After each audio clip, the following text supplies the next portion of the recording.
Those of you who are into gaming are likely aware that the reveal trailer for Doom the Dark Ages was just released. As such, I thought it was a good time to discuss the weapon sandbox for Doom 2016 and Doom Eternal. Here, we'll look at the possible engineering behind the weapons, along with analyzing them from a gameplay perspective. First is the pistol from Doom 2016. This one has infinite ammo and appears to fire bolts of superheated plasma. The infinite ammo could come from a mini nuclear reactor, which would give it a seemingly inexhaustible supply of energy. But where does the mass in the plasma come from? Well, it could ionize particles in the surrounding air. When nitrogen is ionized, it has a blue glow, while oxygen can have a pink or green color. The mix of green from the oxygen and blue from the nitrogen could explain the turquoise color of the bolts. Although, it should be a different color when Doomguy steps outside on Mars, because the atmosphere there is mostly carbon dioxide. But then again, Doomguy has an air supply in his suit, so the source material for the plasma could come from there when he's outside, which could explain why the color doesn't change. If I were to guess how it works, I'd say that it has a plasma railgun. This passes a current through two conductive rails, and the electricity flows through the plasma to complete the circuit. As the electricity goes through the rails, it generates two counterdirectional magnetic fields. As the electricity flows through the plasma, the magnetic fields will accelerate it down the length of the weapon. When superheated plasma hits the atmosphere, it will usually rapidly dissipate. One way to get it into a bolt is to have it take the shape of a torus. This can be accomplished via a magnetic muzzle, which contorts the plasma into a toroid as it leaves the barrel. What is a bit perplexing is that the pistol has noticeable recoil. The plasma bolt travels slower and has far less mass than a bullet fired by a handgun, so the recoil on the Doom 2016 pistol should be negligible. One explanation for this is that making the plasma bolt produces a lot of waste heat. To get rid of this heat, a compressor could pressurize some of the non-ionized air and pass it over parts of the gun to cool them down. The air would rapidly expand when heated, and if it was discharged from the front, it would produce a kick, which would explain the recoil. But what makes absolutely no sense is the pistol ejecting cartridge casings. The official release of Doom Eternal didn't have a pistol, but one was developed and later cut. However, this one is a very different weapon from the one in Doom 2016. Firstly, it doesn't have infinite ammo, and second, it fires a 3-round burst. The cut pistol also has a semi-automatic alt-fire mode. This gun is most like the burst rifle, a weapon only available in the multiplayer of Doom 2016. This gun also has a standard 3-round burst and a semi-auto alt-fire mode. Interestingly, when you use the alt-fire mode, the damage is half that of the 3-round burst even though only one bullet is used. This is also the case for the Doom Eternal pistol. It may seem to break the laws of basic weapon engineering, where each bullet has an energy set by how much propellant is in each cartridge, but I can think of one way this would work. Apart from gunpowder, the weapon has an internal coil which would generate a magnetic field to accelerate the bullet, giving it an additional tug, increasing its velocity. The coil would generate a magnetic field when electric current is going through it, and this would be powered by a nuclear battery. But the energy would be briefly stored in a capacitor before the weapon was used. When it burst fires, the energy from the capacitor is spread across all 3 rounds because it wouldn't have enough time to recharge between each round in the burst. But it could recharge between each burst and each round when you fire semi-automatically. Since all the energy per charge is put into a single bullet when you use the alt-fire mode, each one is more powerful than when you burst fire. But although explainable, I don't like this power-up feature, and I think it should just be more accurate when you fire semi-automatically, i.e. you trade firepower for accuracy. The next weapon is the combat shotgun, a pretty standard pump-action shotgun, although with a sturdier design.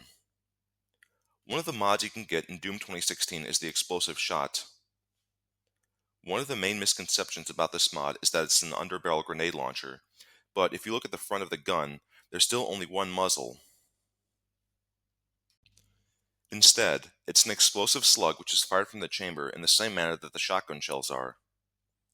If you look at the mod transition animation, Doomguy presses a button on the side which activates it. But this isn't how it would work, because you couldn't magically turn a shotgun shell in the chamber into an explosive slug. Instead, you'd have to pull the cocking lever, i.e. the pump back, to eject the shell in the chamber, insert the explosive slug into the chamber through the ejection port, push the lever forward, and you're good to go. You could argue that this would disrupt gameplay, but there's a wind-up time for the explosive shot anyway. To chamber another shotgun shell with the mod activated, you just pump it to eject the explosive shot. You of course wouldn't need to put on a new barrel, and the only attachment you'd use is a sight that compensates for drop. Now, in Doom Eternal, there's a separate barrel that the game's version of the mod, i.e. the sticky bombs, are discharged from. If you look at the mod in action, you can fire 3 rounds when there's a single round in the chamber, and then after those are spent, an autoload or something puts in another round. Yeah, that doesn't make any sense. You would have to load a sticky bomb in the chamber for every round you fire. If it were up to me, I'd have the left trigger fire a sticky bomb if a round is chambered, and if it's not, you'd load in another sticky bomb. Perhaps for both the explosive shot and sticky bomb mods, there could be an autoloader upgrade that omits the manual chambering. The other mod for the combat shotgun in Doom 2016 is the Charged Burst, and the version of this is full auto in Doom Eternal. First up, the aesthetics for the Doom Eternal mod would actually work better for the 2016 version. For the Charged Burst, there's no way slapping something on the side rail will allow a pump-action shotgun to fire a 3-round burst, because each round has to be chambered manually. Now, if it had 3 barrels and 3 chambers, which rotate 120 degrees with each pump, to prep a 3-round burst, you'd cock it twice to load shells into the 2 other chambers, and if there's a delayed spring mechanism, the 3 rounds would fire in quick succession out of the 3 barrels. Also, the point of giving an automatic weapon multiple barrels, like a Gatling gun, is that if all the rounds were coming out of a single barrel, it would quickly overheat. This is a thing for guns which fire supersonic rounds, because they generate a lot of heat as the bullets run down the rifling grooves of the barrel. Not only would this not be the case for a shotgun, but the minimal contact the pellets have with the barrel would further negate this issue. So, having multiple barrels for this mod is just adding extra weight. But can a pump-action shotgun actually be automatic? Well, in a way it could via something called a slam hammer. When a shotgun has this, if you hold down the trigger, it will discharge every time you pump it. The rate of fire of the full auto mod is stated at 5 rounds per second, and this could be done with a slam hammer after a lot of practice. It would also require a lot of coordination, but this can explain why Doomguy moves more slowly when he's using the full auto mod. To put in such a mod, something in the breech of the weapon would have to be swapped out. Gameplay-wise, I'd say prefer the full auto mod because the charge burst has a lot of functional overlap with the super shotgun, so full auto decreases the redundancy in the weapon sandbox.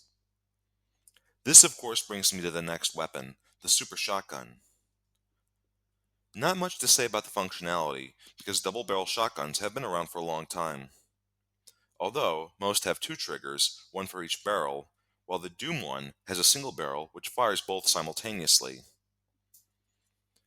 In terms of gameplay, the Doom Eternal shotgun got quite a buff from the 2016 version, and I like this because in Doom 2016, I found myself using the combat shotgun more often than the super shotgun. I think the damage boost made me use both weapons in equal amount, which gave Doom Eternal a more balanced sandbox. And of course the hook shot gave it more utility. If I could do one thing differently, I would change the mastery challenge for the super shotgun. Instead of having the flaming hook, I'd give it a double tap, where, when you pull the trigger, one barrel discharges, and when you release it, the other one does. In this case, the ammo system would be like the double trouble mastery for the super shotgun in Doom 2016. The next weapon in Doom 2016 is the heavy assault rifle, and the Eternal version of this is the heavy cannon. The wiki states that the heavy assault rifle uses the 50 BMG round. Some might argue that this isn't an assault rifle round, but because Doom takes place over 100 years in the future, the terminology can change. What kind of round the heavy cannon uses isn't stated, but if I were to guess, it's a 20 mm low velocity cartridge. The reason I say this is twofold. First, a cannon, by definition, has a round diameter of 20 millimeters or greater. Again, yeah, it's the future, so terminology can change, but this brings me to the next point. The heavy cannon's rounds hit as hard as the heavy assault rifles, but travel slower.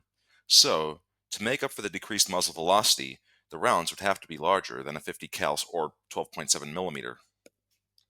Gameplay-wise, while most guns function better in Doom Eternal, I think the base gun is better in Doom 2016, mostly because of the greater muzzle velocity, which makes it easier to hit targets further away.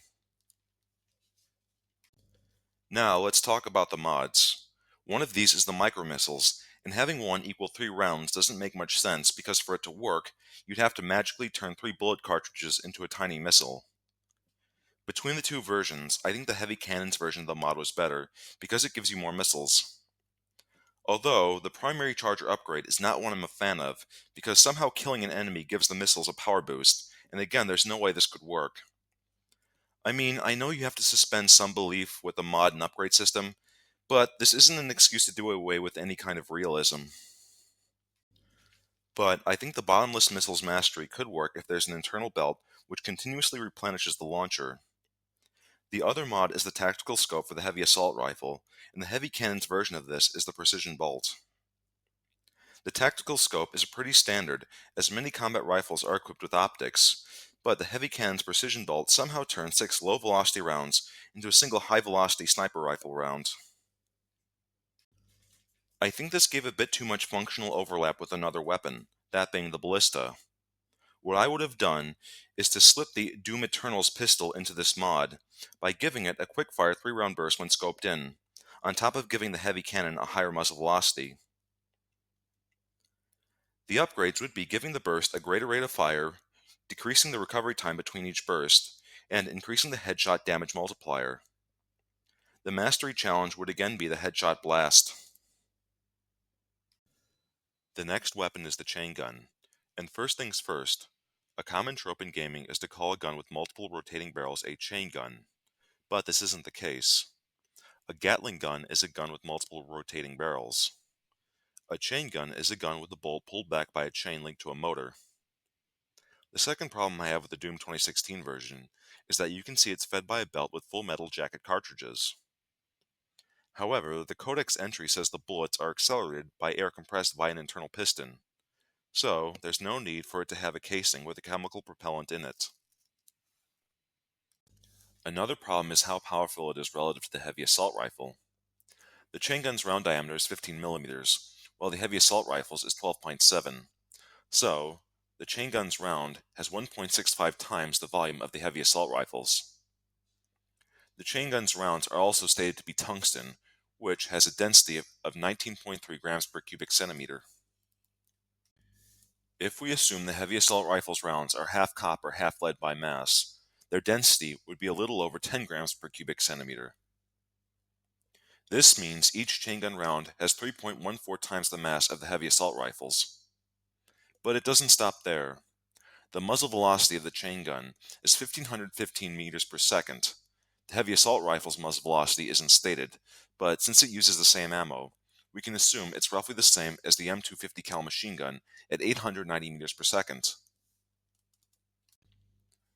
Since the kinetic energy is a function of the velocity squared, the chain gun round should have 9 times the punch of the heavy assault rifle, and this just isn't reflected in gameplay. The chain gun in Doom Eternal has a smaller round, 7.62 millimeter, but to make up for this, it has a casing with a battery component, and this apparently powers 2 rails inside each barrel to accelerate the bullets to higher speeds. The problem is that if both versions of the weapon were to have the same kinetic energy per round, since the Doom 2016 rounds are 7.63 times the mass of those of Doom Eternal's chain gun, they would have to move at 4,184 meters per second in Doom Eternal. This would make them effectively hit scan in Eternal, yet we can see the rounds flying through the air in gameplay. Now, in terms of gameplay itself, I definitely like the Doom Eternal version, mostly because there's no wind-up time. Apart from incorrectly calling them chain guns, another common trope Gatling guns suffer from in gaming is having a wind-up time. But Gatling guns today have motors with enough torque to get them rotating at their top speed between the first and second rounds being discharged, so there's no reason a future Gatling gun would have a wind-up time. But one thing I didn't like is giving it a set spread the rounds will cover from the moment you start firing. I would instead give it a reticle bloom which expands as you hold down the trigger, i.e., the longer you fire automatically, the less accurate it gets, and this would continue to expand until the reticle is as wide as it is in the game. Since the chain gun is in the heavy weapons quasi-class, I'd also make it so that when you use the mods, you have to stand still, but there would be no reticle bloom, and the rounds will always stay on target. I mean, this especially makes sense with the mobile turret mod, because turrets are supposed to rotate around a fixed point when utilized. Nothing about the mod made the chain gun feel like a turret. The next weapon is the rocket launcher. Unlike rocket launches today, the Doom rocket launchers fire multiple rockets from a single tube. If we look at the animation between firing each round in Doom 2016, there appears to be some kind of autoloader cycling the rounds. For this to work, it would either have to be attached to an external chain of rockets, which we can't see, or the rockets would have to be lined up in the tube. Now, if it worked the way modern man-portable rocket launchers do, when the first round is fired, it would destroy the rockets behind it. What the Doom rocket launcher could do instead is have a spring to drive the rocket out of the muzzle, with the propellant igniting after it's a few meters away from the operator.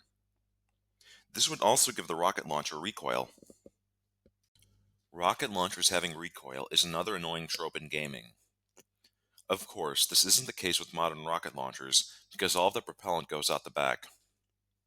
But if the Doom 2016 rocket launcher does have an internal spring, there would be a delay between the rocket being launched and the motor firing.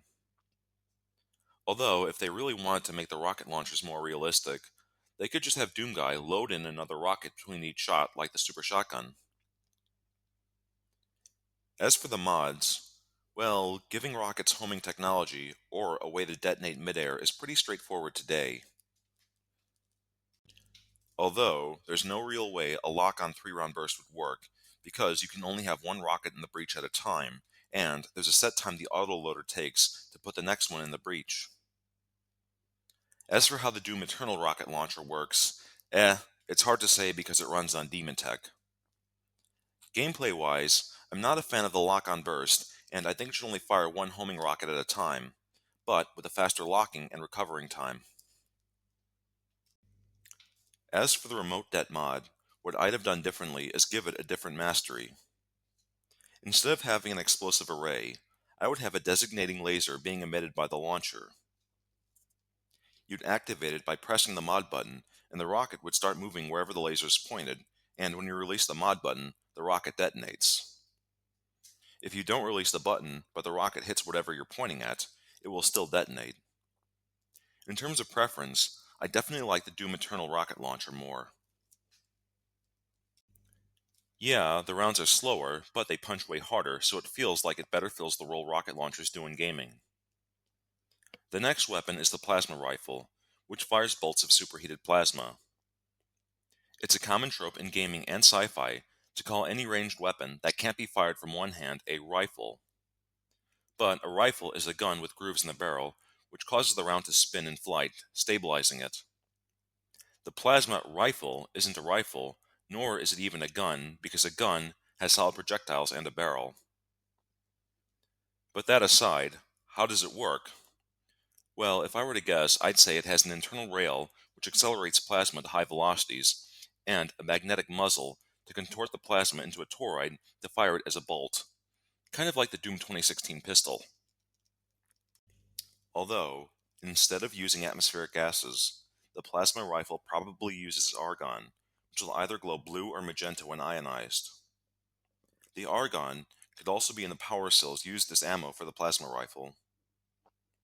As for how the mods work, we can look at the stun bomb in Doom 2016. One way this could function is that instead of using the stored energy in the power cell to superheat a small amount of plasma, It ionizes more argon to produce a lot more lower temperature plasma. It would be fired as a single large bolt via the same mechanism as the other bolts. Because it has more ionized plasma, but a lower temperature, the stun bomb could produce a large EMP when it hits something while causing little tissue damage. Although, there's no reason that it should be moving in a ballistic arc, and instead the stun bomb should just fly straight.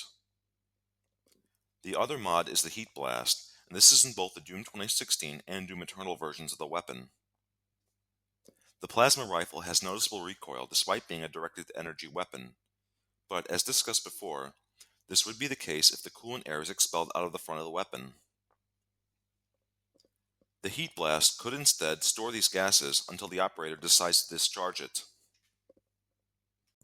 But if this is the case, it wouldn't have recoil until the heat blast was fully charged. The Doom 2016 heat blast appears to be incandescent, which is what you'd expect. However, the heat blast in Doom Eternal will be blue if partially charged and red if fully charged. This is a problem because the light emitted by the gases released by the heat blast would be a black body emission. As the temperature increases, the apparent color of a black body emission would go red, orange, yellow, white, light blue, and then blue. So, the partially charged heat blast should be red, while the fully charged one should be blue. The mod exclusive to Doom Eternal's plasma rifle is the microwave beam. It vaguely looks like some kind of electrical arcing. Lightning cannons are another trope in sci-fi, but while it can generate a lot of amps of electricity and a strong electrical potential between yourself and the surrounding environment, it's virtually impossible to have the bolts hit your target versus any other surrounding objects. Although, perhaps demons have a much lower electrical potential than the surrounding environment for whatever reason. This could explain why the microwave beam can only lock onto demons. As the electric current flows through their bodies, the internal resistance would heat their fluids until they reached their boiling temperature, at which point they'd rapidly transition to the gaseous phase, resulting in the internal pressure increasing until their bodies explode in a massive steaming hot goo.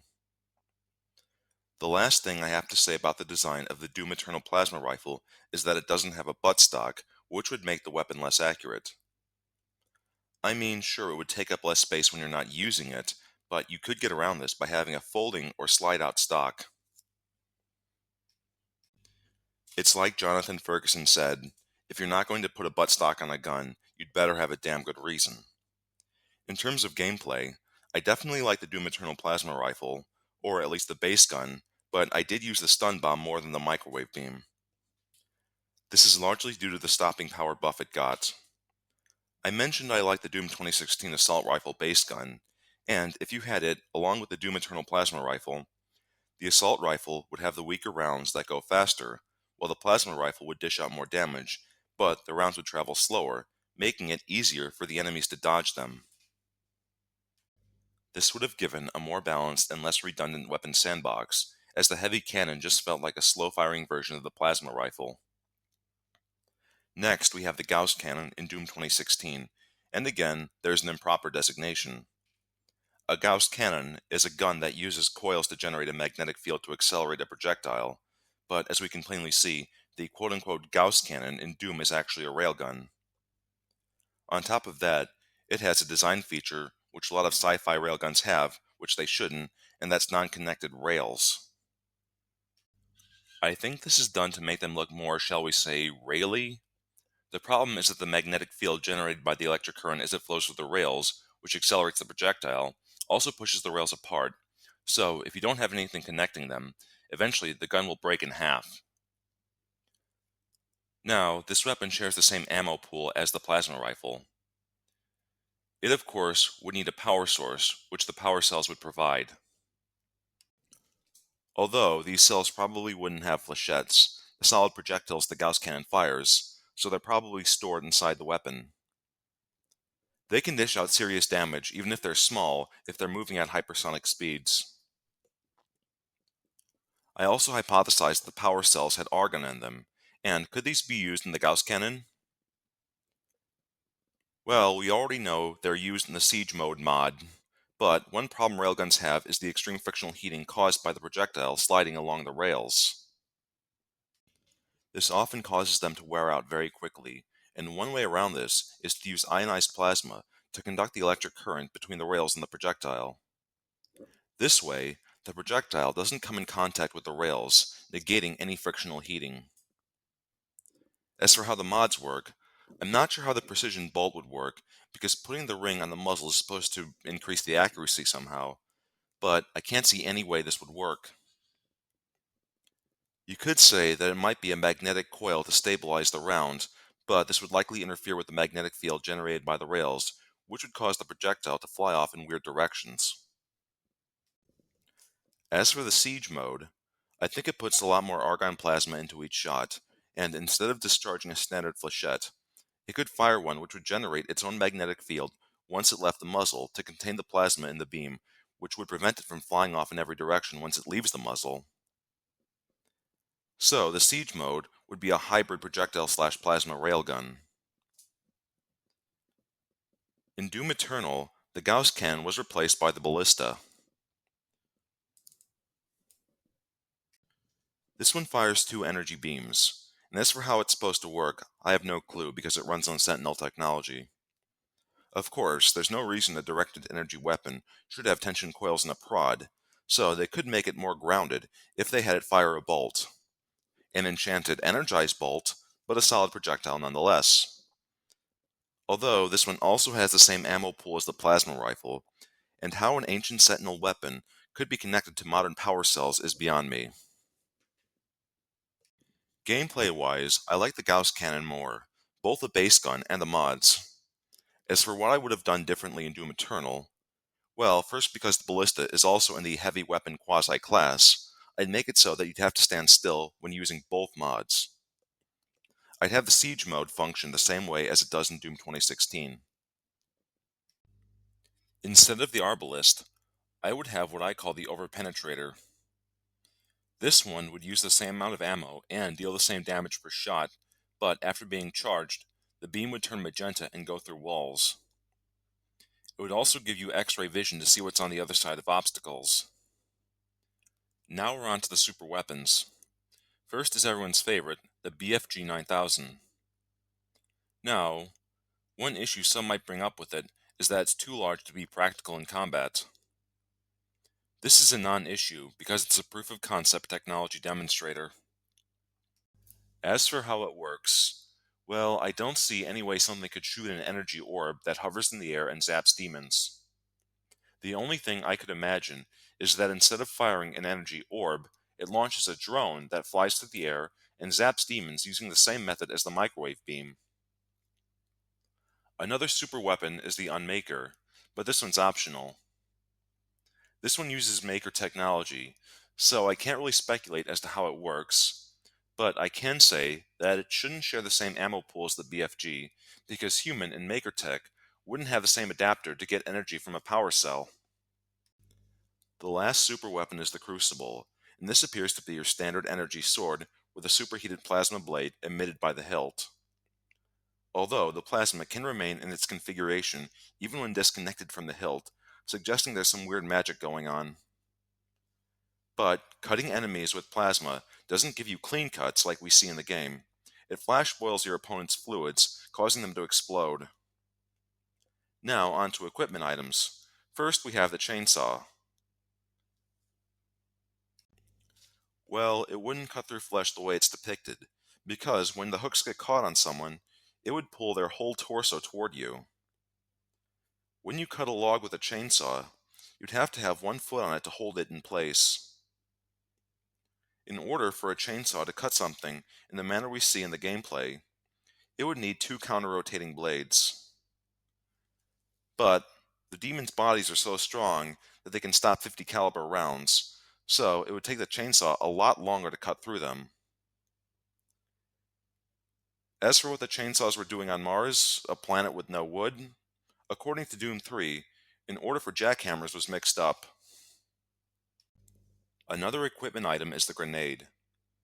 This one regenerates after a set amount of time, but obviously a grenade couldn't do this, since it's a solid object, not some kind of energy projectile. so you can only carry a set amount of them. The last equipment item is the ice bomb, which douses demons in freezing gases to freeze them in place for a few seconds. While ice bombs are another common theme in sci-fi, how realistic are they?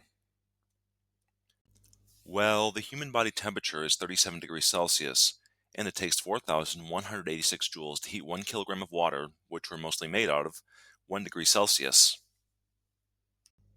This means that if you were to get a 100 kilogram person down to freezing temperatures, you would have to lower their total thermal energy by 15.49 megajoules. But this wouldn't be enough to freeze them, because at 0 degrees, it takes 33,400 joules to melt 1 kilogram of ice. So, you need to lower their thermal energy by an additional 3.34 megajoules for a total of 18.82 megajoules. Some supercold material would have to absorb all that energy. The gas with the greatest specific heat is hydrogen, which requires 14,300 joules to heat 1 kilogram 1 degree Celsius. Hydrogen boils at negative 253 degrees Celsius, so it takes 3.62 megajoules of energy to heat 1 kilogram of it from this temperature to 0 degrees Celsius. If we crunch the numbers, it would take 5.2 kilograms of hydrogen gas at negative 253 degrees to freeze a 100 kilogram person. And this is assuming that all of their heat is absorbed by the gas, and it's notwithstanding that most demons are bigger than this and have higher internal body temperatures. So, each ice bomb would at the very least have to weigh tens of kilos. Yeah, I think it would be a lot more practical to stun demons with electricity than ice. Now, overall, I definitely did think the Doom Eternal sandbox was way more balanced, and it had me using the weapons pretty close to an equal amount. It was a big improvement over Doom 2016, so the developers really took the lessons learned from that game to heart. Well, I hope you enjoyed this little foray into the world of sci-fi gaming. Thanks.